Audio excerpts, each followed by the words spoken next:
नमस्कार, स्वागत है आप सभी का एक बार फिर से हमारे चैनल में। अश्विन महीने की पूर्णिमा तिथि को शरद पूर्णिमा या कोजागर पूर्णिमा भी कहते हैं। इस दिन चंद्रमा अपनी 16 कलाओं से युक्त होते हैं और ऐसी मान्यता है कि इस दिन आसमान से अमृत वर्षा होती है। इसलिए शरद पूर्णिमा की रात को खुले आसमान के नीचे खीर बनाकर रखी जाती है और उसका सेवन किया जाता है। इस दिन चंद्र देवता की पूजा करने से चंद्र दोष दूर होता है और अश्विन पूर्णिमा के दिन से ही कार्तिक स्नान भी शुरू हो जाता है।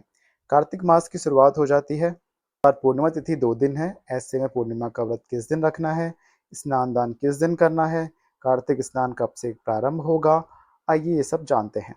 साथ ही साथ इस बार पूर्णिमा तिथि पर भद्रा भी लग रही है, जो कि अशुभ रहने वाली है। तो भद्रा काल कब से कब तक रहेगा, भद्रा का वास कहाँ रहेगा, चलिए आपको बताते हैं। इस बार अश्विन महीने की पूर्णिमा तिथि 6 अक्टूबर सोमवार को दोपहर 12:24 से शुरू हो रही है, जिसका समापन अगले दिन 7 अक्टूबर मंगलवार को सुबह 9:16 पर होगा।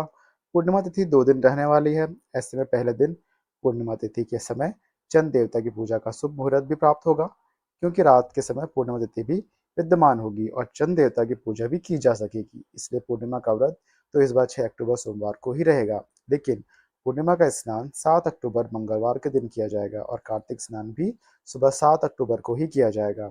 स्नान ब्रह्म मुहूर्त के समय विद्यमान पूर्णिमा तिथि में करना शुभ माना जाता है।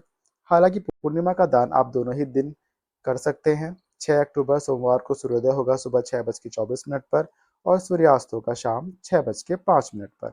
इस दिन चंद्रोदय का समय होगा 5:24 पर और ब्रह्म मुहूर्त का समय होगा सुबह 4:48 से लेकर 5:26 तक। अमृतकाल होगा रात 11:18 से देर रात 12:45 तक। अभिजीत मुहूर्त होगा सुबह 11:51 से 12:38 तक। राहुकाल का समय रहेगा 7:30 से 9 बजे तक। तो इस दिन आप सुबह की जो पूजा है वह राहुकाल लगने से पहले कर लें और इसके अलावा जो शाम की पूजा है वह आप गोधूली मुहूर्त में कर सकते हैं। गोधूली मुहूर्त होगा शाम 6:01 से 6:26 तक रहेगा और इसके बाद भी आप शाम शाम 7:15 तक शाम की पूजा कर सकते हैं। चंद्रोदय के समय के बाद से आप कभी भी चंद्र देवता को अर्घ देकर अपना व्रत खोल सकते हैं। अब बात कर लेते हैं भद्रा की। तो इस बार पूर्णिमा तिथि पर भद्रा भी लग रही है और भद्रा काल 6 अक्टूबर सोमवार को दोपहर 12:23 से प्रारंभ हो जाएगी। यानी जब से पूर्णिमा तिथि लगेगी भद्रा भी लग जाएगी, जो कि रात 10:53 पर भद्रा की समाप्ति होगी। तो लगभग आधे दिन तक भद्रा रहेगी और इस बार भद्रा का वास मृत्युलोक में रहेगा और यह सभी कार्यों के लिए अशुभ मानी जाएगी। खासतौर पर पूजा पाठ या फिर कोई नया काम आदि आप इस दिन शुरू करना चाहते हो, नए बिजनेस की शुरुआत करना चाहते हो, कोई भी नए काम की शुरुआत जैसे भूमि पूजन या नया घर आदि को खरीदना, तो इस दिन भद्रा लग रही है। तो जितनी देर भद्रा रहती है उस समय में ऐसे काम करने से बचें। भद्रा का लगने से पहले यदि आप करना चाहें तो कर सकते हैं, नहीं तो अगला दिन 7 अक्टूबर मंगलवार किसी भी नए काम की शुरुआत करने के लिए शुभ रहेगा। भद्रा देर रात तक रहेगा। ऐसे में खुले आसमान के नीचे खीर कब रखें?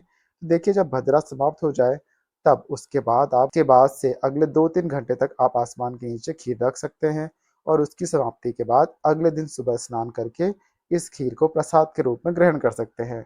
यदि ऐसा ना कर पाए तो, क्योंकि अगले दिन भी सुबह 9:16 तक पूर्णिमा तिथि है, तो आप 7 अक्टूबर मंगलवार को सुबह ब्रह्म मुहूर्त में उठकर स्नान करें, खीर बनाएं और तारों की छाँव में जब आसमान में चंद्रमा भी विद्यमान हो उस समय आप इस खीर को खुले आसमान के नीचे 1 घंटे आधे घंटे तक रखने के बाद इसे प्रसाद के रूप में ग्रहण कर सकते हैं।